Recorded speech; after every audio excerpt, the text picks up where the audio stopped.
Hey everybody, welcome back to another episode of Just Around the Corner. Today I have with me a couple people from Alleviant, and we've got the CEO Brian Rader and the regional manager for the Northwest Arkansas Territories, Meredith Meadows. So welcome, guys. Thanks so much for being here and for just wanting to let people know what you guys are doing. Well, thank you, and thank you for having us. I'm actually the strategic officer, not the chief executive officer. Okay. That's a different Brian Beers. Yeah. Sorry. But that's okay. He is the only person that's been at the company longer than me. Well, great. So yeah, great to have you on here. And yeah, sorry about the Oh, mix you're up good. with that. So just to kind of get started, would love to hear from you both about, how did Alleviant kind of get started and what's the main mission behind what you all are doing? Again, thank you so much for having us. It is an honor to be on here and reaching out to the local communities because that's exactly why this company was started, actually. Alleviant was started just a few months before I joined the company a little over 8 years ago. And the company was actually started by Brian Mears for the main reasons that we all run into wanting to get in and help people is access to care and then having the resources available for the entire family unit and everyone that you know from childhood all the way up to the final chapters of life. So Brian Mears started this company 8 years ago because him and his wife took on a huge endeavor of in adopting all seven of their nieces and nephews out Wow. of not a great situation. And so you can imagine there was some mental health needs there. And being 24 years Army and his wife is still in the reserves, the VA just didn't offer a lot of solutions. And so Brian got frustrated at the fact that it would take 9 to 12 months to get one of his new children seen for some of the needs that they have and realized there was an opportunity here to really help the community, not just from a veteran perspective, but the entire community.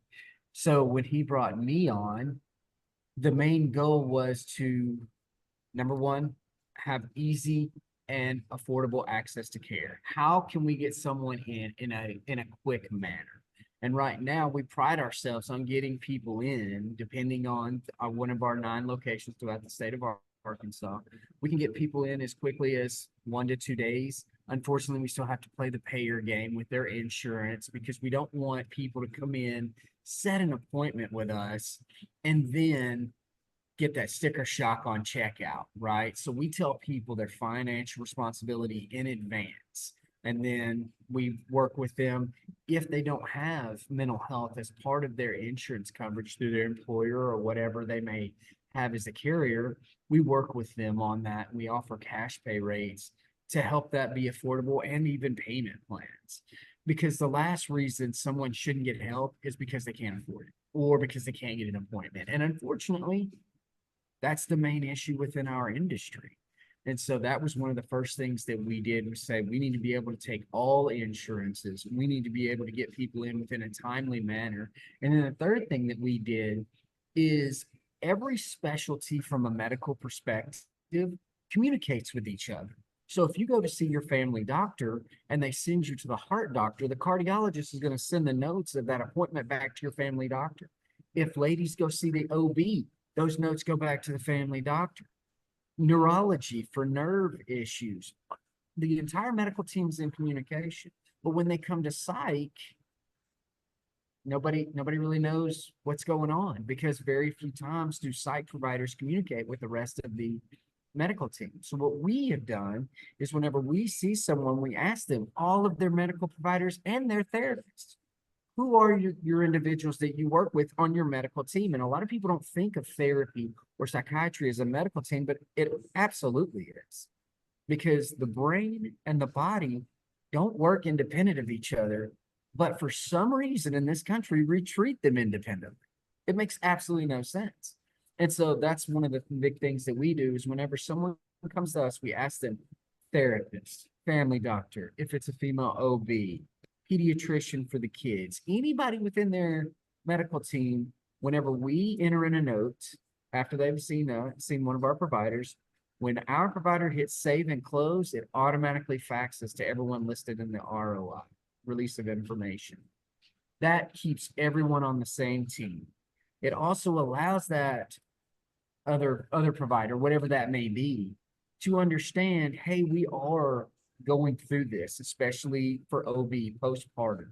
Is a big issue that a lot of times the OB will prescribe medications for that mother, not knowing if she's getting medications elsewhere or if her family doctor's providing anything or if she's seeing a therapist, because it's just not part of their normal repertoire, normal day-to-day business.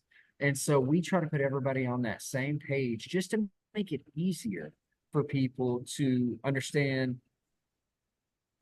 what their medical plan needs to be for other ailments outside of depression, anxiety, any of these mental health issues that they're currently working towards. Another thing that kind of sets us apart is the fact that whenever people come to see us, we don't want them to see a psychiatrist forever. That sounds funny. Because we are psychiatry, we don't want people to be on medications forever. As a matter of fact, we're not real big fans of big pharma. That also strikes people as odd because they think, well, isn't that your business? Isn't that what you do? It is. But as therapy does what it's supposed to do, and that person's getting to that better place in life, medication should have an inverse relationship. It should technically go away. And so even though this company was initially started on the framework of ketamine treatments and TMS, transcranial magnetic stimulation treatments, we very quickly added psychiatry and therapy because we want to treat the root cause of why someone is going through these ailments and get them to that better place. And so two words you'll never hear us use is number one, crazy, and number two, normal. Because what does that actually mean? Right? And so I actually got into this company, kind of a funny story. My wife went and met with Brian Mears, the CEO, about this organization. And she said, as someone he wanted to bring as a provider, she said, I'm not the one you need to talk to. My husband is, because she knew my family history. So I was raised born in the 70s, 80s, and 90s by a Vietnam veteran with severe PTSD that he, of course, referred to as mental weakness. So I grew up a little bit different in the fact that my father was a bit of abusive to me and my mother. My first memory of life is getting backhanded underneath the table by my dad. And so I've always had a passion for mental health, but my parents obviously got divorced. And the one thing they still had in common to the day they both passed away was neither one of them had very much money. And so I went to school to get a master's degree in international business. I just didn't want to be poor because to me, poor means all these other ailments that my dad dealt with, that my mom dealt with, that I dealt with, when in actuality it has nothing to do with how much money you make. It has nothing to do with any of those things. It has to do with the way you take care of yourself and realizing, hey, I need to take care of this. Right. And so I never took care of my ailments until later in life, until I had a chance to join this company. But with that passion, right, I got into medical sales, did really well. I was actually very high in a manufacturing company to the point where I was distributing products to 14 countries on 4 different continents. Wow. And Brian approached me with this opportunity, and I kind of laughed and said, Brian, I love you, man. I love this idea, but you can't afford me. I can't take that kind of pay cut. And then my wife started doing better financially, and I finally got the opportunity to do what I wanted to do instead of what I had to do to take care of my family. And let me tell you, I used to make some very large paychecks. Nothing compares to the payback I get from doing this. Mm. Just a quick example, and I know we're gonna move on to the next question, but there was a lady in our Northeast Arkansas Jonesboro clinic that I just started a conversation with, and her 11-year-old daughter came out, smiled at her, and said, "Mommy, I like Trish. I like it here." And her mom just started crying. And I was kind of rubbed her back, and I said, that sounds like a good thing. She was like, "Yes, it's a great thing." That's the first time I've seen her smile in 2 years. As a Wow. father of three, that hit me right in the heart. I mean, that was there's no paycheck that can even come close to the feeling I got from just seeing that relief. You can almost see the mother's shoulders drop a little bit. You can just see her feel that, oh, the weight's a little bit lifted. She could breathe again, right? And so my passion is why I do this. And I know it's why Meredith does this. So Yeah, sorry, that's Meredith, do you want to tell her about you?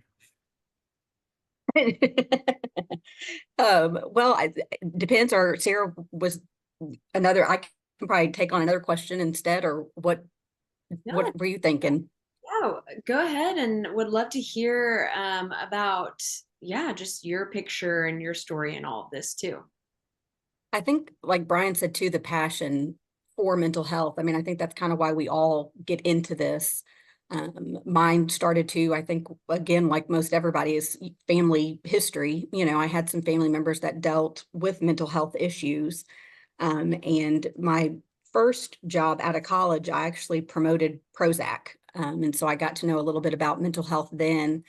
Um, but I lost my dad when I was young. And so from that and just some other things, I kind of dealt with my own issues and my own struggles. And had the opportunity to work for an acute care hospital for about 10 years.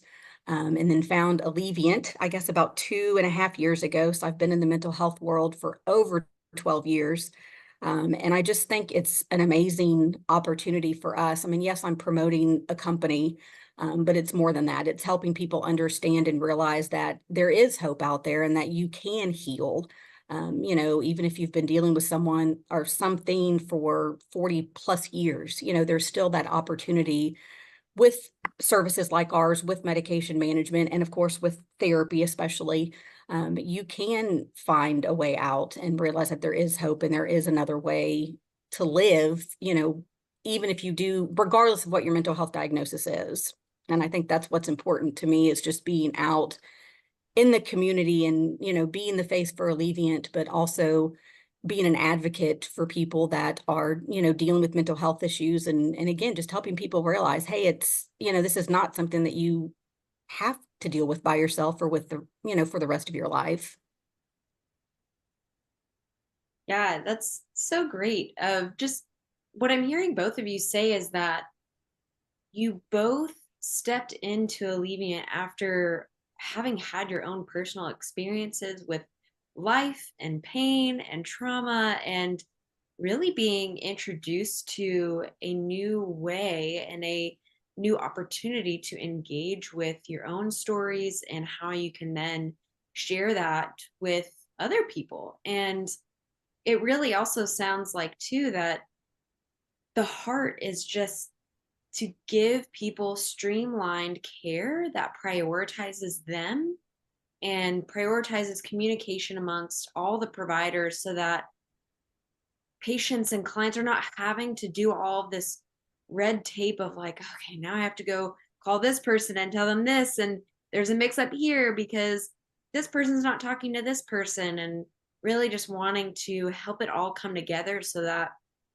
there's more informed care on all fronts. And I think that that's really valuable. And um yeah, even just going back to how, you guys have both had your own personal experiences with healing, with therapy, and I think that's how most people in this field usually come to be in it. Is we've had our own life experiences, and we had an encounter that showed us that there is something more beautiful and wholesome possible in life. And Mhm. we don't have to be stuck in a cycle of pain or trauma or abuse.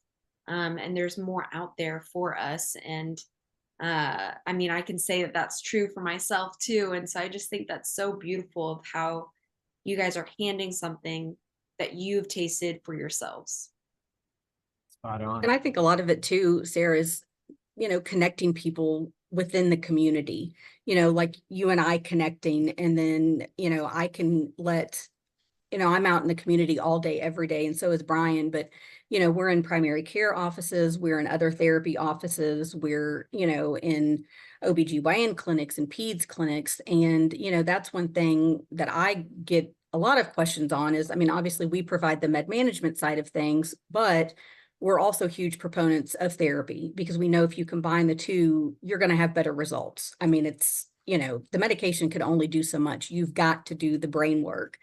And I think being able to connect, I mean, again, like I go in like to a pediatric clinic and they'll be like, hey, do you know a therapist that provides play therapy? I have a mom who has a 7-year-old, that's having some behavior issues or whatever the situation might be. And it's so cool to me to interact, with therapists, like you and with the others that are in our community to be able to connect, that family or, whoever it might be to a resource that they may not have known about.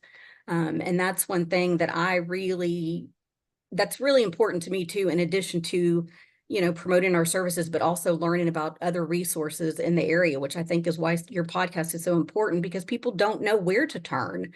And so I think it's great to be able to have somewhere, to find a resource and to have someone to make those connections.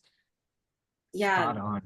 Spot on. I couldn't say it better. Both of you guys touched on some very good things there. And I just want to add one thing to that. I think so coming from medical sales after being there for almost 17 years, I have friends that say, well, what do you sell now? And I said, I sell the most dangerous thing on earth, hope. Because a lot of people, the reason this podcast is so fantastic is people don't know where to go. They don't know what to do. They're lost. And in a lot of cases, they don't really have the energy to go find that resource to help them, right?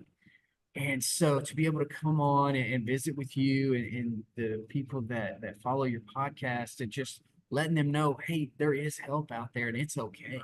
It's okay to ask for it. Because what we want to do is we want to get people to that better place in their lives, right? Whatever that means to them. And so for all the bad that COVID did, one thing I can say, the one thing that really I can smile about when I think about COVID is it took away a little bit of that stigma from mental health. I mean, crazy statistic for you. Just 6 months after the introduction of COVID, 6 months before, 20% of the population was on an antidepressant. 6 months after, it was almost 50% of the population was on an antidepressant, right? So that speaks to two things. One, people started realizing, hey, you know what? It's okay. It's okay to go ask for help. But the downside, the yin to that yang, if you will, is take 2 of these and call me in the morning has been a mindset of Americans for so long, and it's so backwards. Because most of the things that we go through with our emotional state, the depression, the anxieties, the bipolars, the PTSDs, those are chemical imbalances. And that's where medication can help stabilize. That's all it's meant to do is stabilize that individual while they're taking that medication, while therapy does what it's supposed to do. Because with therapy, helps those people deal with their triggers, helps them work through their emotions and get to that stabilized place on their own. The medication should be decreasing because the influence and the impact of therapy is increasing. And so that's the reason, one of the few things that a lot of people may not talk about and it needs to become more mainstream, it does not need to just be us, is we need to start talking about the 3 things that impact us most: sleep, diet, and exercise. We're not here to be personal trainers, but if you get in a good sleep cycle, get those REMs, then it's going to help stabilize the chemical balance within your brain. Number 2, people always talk about how great they feel after being in the gym on January 31st. I've been going to the gym, been doing this, feel really good, feel awesome. What they don't talk about is, I stopped going to McDonald's 5 times a week. I stopped drinking 4 Mountain Dews a day, and I'm guilty of that. It is my coffee. It is my ADHD medication, and I'll get into Henry Ford later. But but then also movement. Movement is medicine. My wife in the medical field will tell you, movement is medicine. It's the best medication for you. And if we could get those three things stabilized, in a lot of cases, people don't need medications. There's certain ailments they do, but for especially depression, the biggest bucket, if you will, that people fit into in their mental health journey, that can be all affected just off those three simple things. So the hope that can be provided, not just here with this platform, but my hope is that people learn a better way to approach life for themselves and for others, right? Because your internal environment and your external environments are things that I'm alluding to here. And I know, Sarah, you're probably thinking, oh, I'm talking about this with my people, you know. And so it's one of those things that you got to forgive me, as you can clearly tell, I'm ADHD. So I will jump around, but passion usually drives me and Meredith for what we're doing here. Oh, that's great. And it just, what sticks out to me, and it feels really just aligned, and yeah, what I'm hoping to do as well, is creating a teamwork effort, a network of people that are coming together and really just knowing one another and giving access to people the resources that they need. And it's not just about, like, you know, pain management, or it's not just one thing or the other thing. They're not in competition with each other. They're all a part of a holistic picture. And, I love that it's like, it feels counterintuitive to be like, hey, we're med management, but we're really hoping that eventually we can taper off those things, and that we want to make sure that all of you is getting seen and addressed, instead of, yeah, just doing what probably could just make you the most money. And so I think that that is so valuable and just shows the care for the people that you're working with. And yeah, it really is that both and it makes me think of, like, I have clients that I've worked with where having a medication that they can take, especially in the beginning stages of therapy, to just help them stabilize and get to those deeper levels of processing work, is so helpful, so that we can actually, our bodies, our nervous systems can relax enough to where we can really start getting deeper into those root problems, so that hopefully, yeah, you're not just addressing symptoms, or constantly chasing after uh, different things that are coming up, but really kind of starting to get a hold on the bigger picture. And I just think that's so important and so great. And I love that you guys are doing that and really wanting holistic healing for the people you're working with. 100%, 100%. To that point, a couple of the treatment options that we offer, and this is where forgive me in advance, I'm about to get on my soapbox with big pharma and the big insurance companies, because I think they have their place, but I think they've way overstepped their bounds. In the fact that you just touched on it, the holistic approach, healing the entire individual. So when you take your first antidepressant, national numbers, right, across the board, when you take your first antidepressant, you have less than a 30% chance of reaching remission and remaining in remission for 12 months. And every time you change that antidepressant, you cut that chance in half. So by the time you're on your third or fourth medication, it's usually the third, you're in single digits, meaning that 90 people that take that med will never reach remission. Less than 10 of those will. Unfortunately, in our system, which is broken, in our system, you have to have failed a minimum of 2, if not 4, antidepressants before insurance will pay for TMS, transcranial magnetic stimulation. That's a magnet that goes on your prefrontal cortex on the left-hand side for depression, anxiety, PTSD, and OCD, can all be treated with this particular type of treatment. And it is a 15 to 20-minute treatment, no medication, just magnetic treatment. You have to have failed 2 to 4 antidepressants before insurance will cover that, and it has over a 50% remission rate. Wow. 50%. Now, keep in mind, you're talking about somebody that had no hope. That I'm on my 4th one. What does it matter? Right? The problem is with the brain, it's just like a muscle. If you don't use it, you lose it. Right? Just like a foreign language. If you don't use it, you don't have access to it. Your brain forgets the words. So on our brain, if with depression, if you've ever seen a brain under a MRI, you'll see a healthy brain is very lit up, lots of vibrant colors, lots of yellows, reds, oranges, blues. A depressed brain, very dark blues, purples, and blacks, simply because the synapses aren't firing. And if the synapses aren't firing, then the body will use that energy elsewhere. TMS turns the brain back on.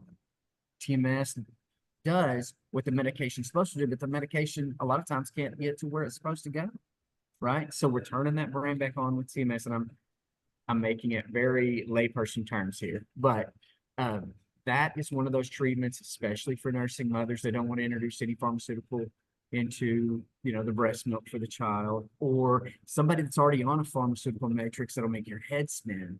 This is a fantastic treatment. All of a sudden, I do have hope again. That medication I've been taking that hasn't been working, you know what? I'm starting to feel better. Great. But now let's start stepping off that med, right? And most of the time it's a 5 to 6 week treatment and stabilizing them, getting them to the point that therapy can do what it's supposed to do. And a lot of cases, we're able to take people off medications, right? Automatically, you're not dealing with the side effects of those medications. Automatically, your natural body chemistry is getting back into rhythm. It's getting back to where it's supposed to be, right? So you automatically feel better because the body and the brain are amazing. They can and do heal themselves if given the right assistance. And unfortunately, sometimes medication is that assistance. Sometimes what hinders us from actually getting to that better place. And so us finding that balance with TMS, or FDA covers Spravato now, which is nasal ketamine treatments, which is another fantastic medication. Suicidal ideation, it won't cure that, but what it does, it takes people off that edge and allows the therapy to do what it's supposed to do.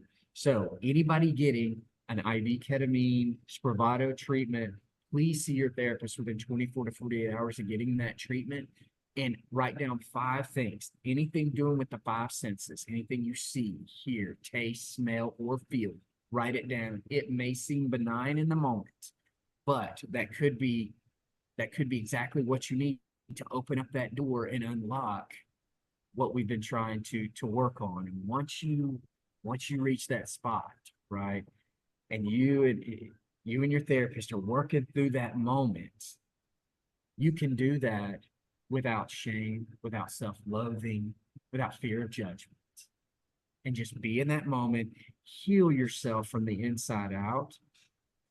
And I never would have thought that would have been something that I would have been huge on, but I've seen it. I've seen it. I've seen a gentleman walk into the clinic, look like he hadn't bathed in days, if not weeks, wouldn't shake my hand, wouldn't look up. 2 days later, after treatment, shirt tucked in, hair combed, he stopped, turned around, he said, "I didn't introduce myself to you the other day. I apologize." Introduced himself, hugged his therapist on the way into the office, and and JC was our therapist at that time. I looked down the hall with my hands up, like, "What was that?" JC's like, "Hell, I don't know." But it was one of those breakthrough moments. And this gentleman told him, he said, "I'm done. I am done." And JC said, "Let's do a ketamine treatment." I know. And he said, "I don't care. Take all my money. I don't need it. I won't be here tomorrow."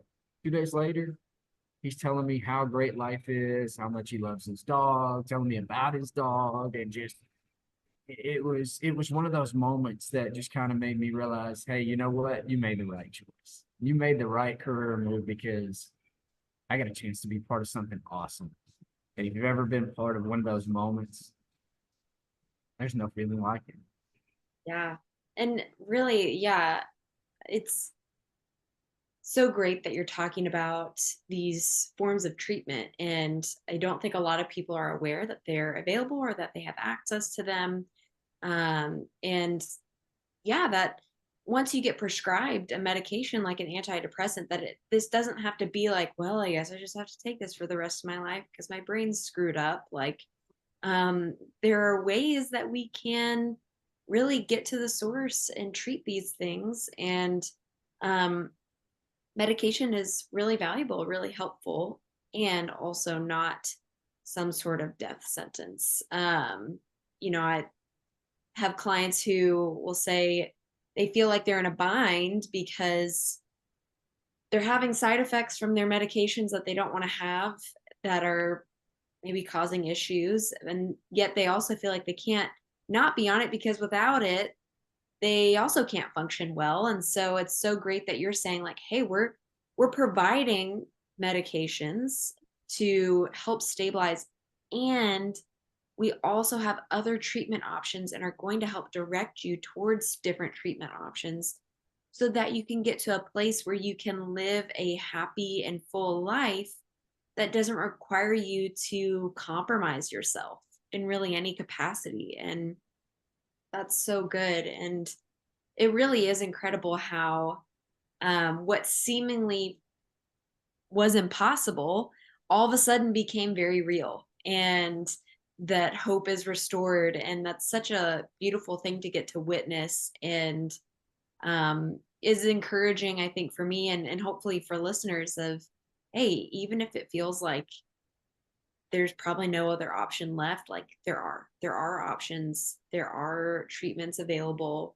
And you know you guys are one of the people, Alleviant, one of the people that are wanting to help work with those individuals and families who really need that help, really need that hope. Absolutely. And you touched on Yep. something very, very important right there. You talked about, well, I got to have it, even though it's giving me this side effect. We use a third party company, not ours. And most people do. It's called GeneSight, GeneSight, GeneSight. It is a swab that you can do. Insurance cover, most insurances cover that tell you what medications are good, maybe, and avoid, right? And it comes in green, yellow, and red. And so we will do those anytime we have anyone with a family history of suicide or violence. We start there simply because we don't want to give them a medication that may be one of the side effects, right? And so by doing that, we can limit the side effects that you just spoke about and really get them a medication that works. So if we did that for someone and they've got 8 medications in green, great. Let's start here. Which ones do your insurances cover? All right, great. Now, which one of those is the lowest out of pocket for you? Let's go with that one. Let's start there. So not only are we starting with one that for the genetics of that individual is going to work better, but it's also most cost efficient for them. And so anybody out there that are like, yeah, I got to have this medication because I mean, it makes me feel the best, but I've got XYZ going on too. Get a GeneSight test because that one may actually be in the yellow and you may need something from the green color. Sorry, Meredith, I didn't mean to interrupt you. No, you're totally fine. I'm glad you brought that up because it's a great resource. Yes, yes, and highly recommended for anybody that's listening to this, any therapist that see, because inevitably here's what happens. Sarah, you can probably attest to this. They come in to see us and we do hour-long intakes for the initials. Unless it's a Jerry psych appointment, then it's at least an hour and a half because we have to set that baseline. For everyone else, it's an hour, right? The follow-ups, we don't do 15, 10, or 5-minute med checks. We just don't because we don't feel like we can really get the information we're looking for in that short of a time frame. So we do a minimum of 30-minute follow-ups. And the reason we do that is because someone will come in, how's this? It's fine. How do you have this? No, it's fine. No, it's good. No, it works okay. No, everything's great. And then they come and sit in your office, and for the first 30 minutes of your hour-long appointment, they're complaining about the side effects of the medication. Yeah. Yeah. Yeah, it's great that you guys are taking that extra time to really check in because, yeah, sometimes it takes the intentionality of providers to really be like, okay, well, tell me more about what's working well, or like it's okay to say that it's not working well. Like we want to help you find the right options. And I love the gene site. I've heard about that before and know people that have done that, and so valuable to be able to provide that for people and avoid having to go through so many medications and all of the ups and downs that that means for your body, to do that and to really say, okay, I already have a good understanding of these are the options that my body is going to work the best with, and that will potentially be most cost efficient in with my insurance, which is so great. Again, that barrier to care. We're trying Yes. trying to do away with that barrier to care, and encouraging people to be their own advocate. Mm, That's the biggest step that we find, is getting them to be that advocate. But that's also the reason that we do that closed loop facts, that closed loop communication to the referring providers. Because if we keep saying everything's fine, and then they come to see you, you can automatically reach back out to that provider as the therapist and say, hey, did John Smith tell you about this? Did Sarah tell you about, or Jennifer, Sarah's telling you, did Jennifer tell you about this? No, they didn't. And that way, that two-way communication can develop, and we can actually get to that root cause a little bit faster. We had one actually where the provider reached out to me and said, hey, this individual's having this side effect, make sure it touches on it. And I told one of the providers, and as she came and got her out of the waiting room, she was walking back and she said, so you doing okay? Oh, I'm fine. Well, are you experiencing this? It had to do with sleep. She goes, well, I didn't want to say anything. And the provider goes, girl, I didn't make the medicine. Let's get you something that works for you. She was, and you can see the lady go, oh, I'm so happy to hear you say that. That is such a big relief. I just didn't want to hurt your feelings, and it's like, hold on. Our feelings, we didn't make it. It's not going to hurt our feelings. Let's get you what you need. And so that's what we're encouraging, again, whether it be with us or someone else. I just want people to get the help they need. yeah, and it's so funny how often I hear that, like, well, I didn't want to say anything because I didn't want to hurt your feelings. And I want to just clear that up. And like you've said, like we want to give you the best care possible. And that's not dependent upon us being the providers or telling us that you need something to change or that something's not working. Like, I'm not going to get offended because a client says, yeah, I didn't really like the way that that felt when we did this exercise. Or, I'm thinking that I'm wanting to move in this direction, or that I'd be a better fit here. Like, great. Like, I'm so glad you know what you need. Like, thanks for telling me and advocating for yourself. And that sounds like the same thing that you guys are saying. And a lot of times, you know, it, part of the benefit of you guys having communication with different providers is being able to advocate on behalf of the clients as well, and giving them extra permission and validation of saying, no, we want to know, and you're not going to hurt our feelings. And so we want to continue to empower you to advocate for yourself and tell us what's going on. Exactly. I can't tell you how many times, friends and I will be just hanging out, eating lunch or whatever, and they'll start talking about something, and I'll be like, well, are you seeing a therapist? Oh, yeah, I am seeing a therapist, and I'm like, well, did you mention that? No, I just didn't really want to bring that up. I just didn't feel comfortable. And I can't tell you the number of times that I've told people, you have to tell, there's nothing wrong. You have to tell them everything. Do not be embarrassed if like you said, maybe you did an exercise that you weren't comfortable with. Maybe an approach that they had, didn't align with what you were looking for. Don't be afraid. If you are seeing a therapist and you feel like, you aren't making progress, bring that up, say something, and I think that's the same even with your medication management providers. If you don't feel like they are in alignment with what your goals are, then tell them, just be honest. Hey, my goal is really to get off of this medication in 6 months. How can we make that happen? Or, I don't want to be dependent upon this, or whatever the situation might be. It's so funny to me the number of times that people, like you said, they'll hold back just because they don't want to hurt someone's feelings, or they, don't want to seem like they're a burden. It's like, well, that's why we're here, or is to help you. And we can't if we don't know all of the information. Mm.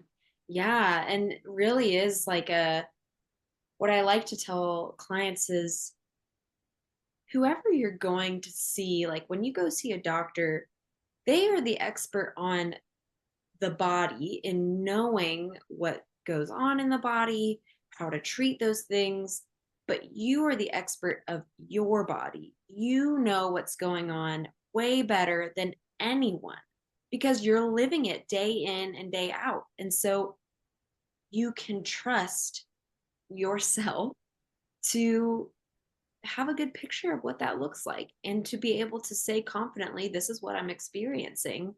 And if a provider is challenging that or not listening, then go somewhere else. Like, Right. so yeah, I think there's still such a big shift happening with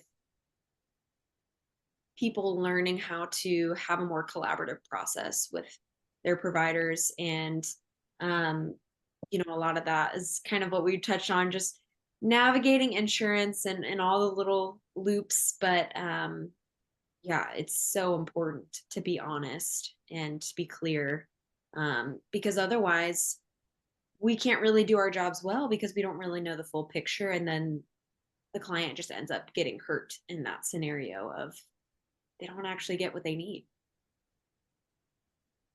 You're 100% correct on that. They definitely need to be their own advocates, listen to their own body. And, coming from medical and my wife being in medical, what people need to realize is those doctors are doing what they think is best, but they're basing it on a majority of the case studies that come out of that particular treatment modality, whatever that may be. But what if you're in that 15%, not the 85? What if you're in that 10, not the 90? And in a lot of cases, people find themselves, at least at some point in their lives, in the minority of that case study, and something doesn't work for them. And so definitely be your own advocate and speak up, because everybody wants to help. Everybody wants to help you. It's a matter of telling us what you're going through, and then making sure that the care that you provide, that you receive, is individualized just for you. Because nobody is on the same pharmaceutical matrix. And be honest with your provider. Case in point, and I'm not judging anyone, but case in point, my wife does anesthesia. And there are so many times, and she actually learned this from me because that was my call point, was she'll be getting them ready for surgery. And she'll ask the family to leave, and it's just her and the patient. And she'll give them the exact same spiel. She says, they don't pay me to put you to sleep. They pay me to wake you up. If you don't tell me what you've done the night before, your family's not, and don't wake up, your family's not only not going to get to be able to sue the hospital because you withheld evidence, they might not even get your life insurance money. So did we do any methamphetamine last night? Any cocaine? She said, you'd be amazed at how many people, well, I might have done XYZ, right? So be honest with your providers, especially on the psychiatric component, because again, they're not here to judge you. They're here to get you to that better place. But that may also be one of the things that's going on that may hinder the medication that they're trying to utilize to get you to that better place, right? And it could be something as benign as Tylenol. Just be honest about it, because that definitely plays a role in effects. Sorry. Yeah. Well, I think you're painting a picture of it's not always life and death, but sometimes it is. And it's really important to be clear and to be honest, like we've been saying. And so want to shift and just ask, we've talked a lot about the different services that you guys provide and how you're engaging with the community, but how can somebody get connected? Like, how does somebody set up an appointment? I would say there's a couple. Oh, sorry, Brian. No, go, Meredith. That's what I was going to let you. I think there's a couple of different ways. And I think that's another way that kind of makes us unique, is that we do obviously work with referral sources as Sarah, like yourself, as you know, with therapists, with primary care providers, you know, they can fax in a referral, they can email a referral. We have on our website, which is just alleviant.com, we have a referral provider form. But the other way is that patients can just reach out. I mean, they can simply just call any of our locations. They'll be connected to someone in our intake department, and we will get all of their information. And as Brian said earlier, we will confirm, you know, verify their insurance benefits, and then we'll get them scheduled as quickly as we can.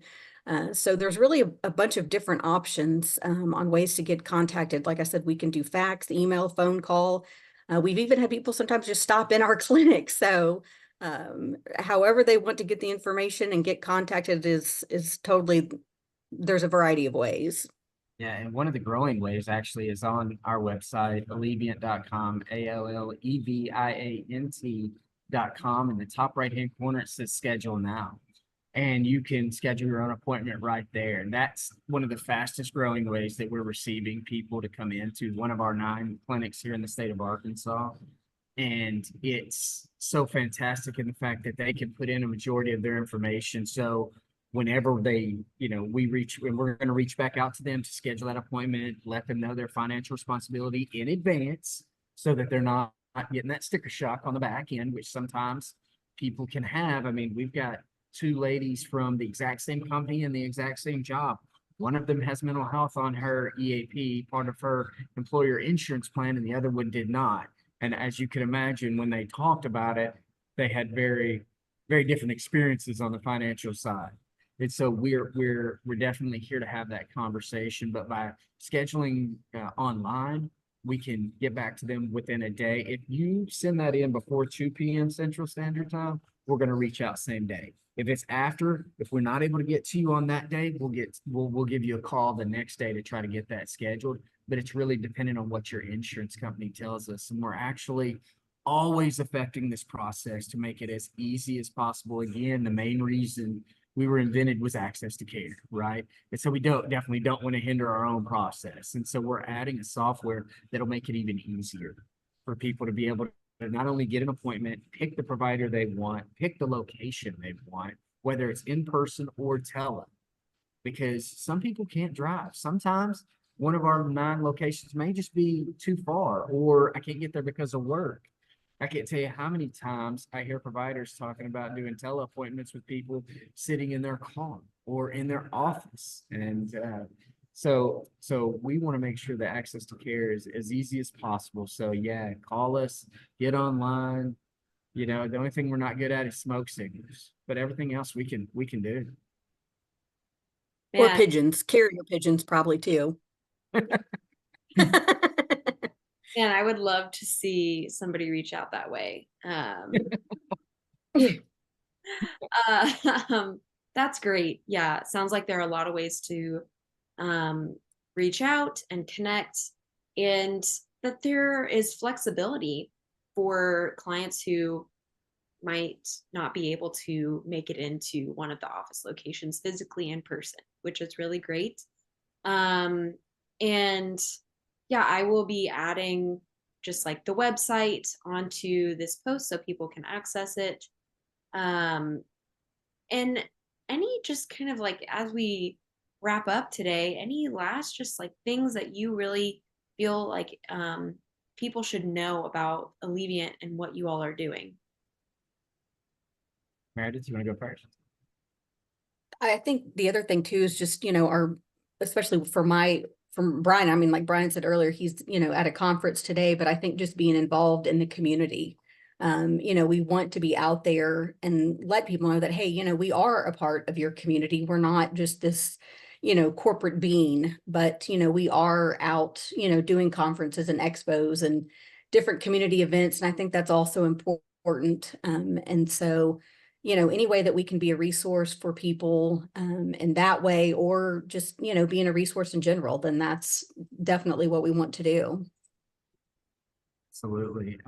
You know, just to touch on where we're located, we have 9 locations throughout the state. In Central Arkansas, we're in Lone Oak, Bryant, Conway, opening North Little Rock in the next couple of weeks. And then we're in Jonesboro and Northeast. And then when you go west, where Meredith is, we're in Fort Smith, Fayetteville, Rogers, and Bentonville. But again, as long as you're in the state of Arkansas, we can see you via telephone. But because we have been successful at what we're doing, we're expanding. So we're going to be opening in Kansas City, Des Moines, and Omaha within the next 3 months as well. Simply because we found a model that works. People like it because they get access to care quickly.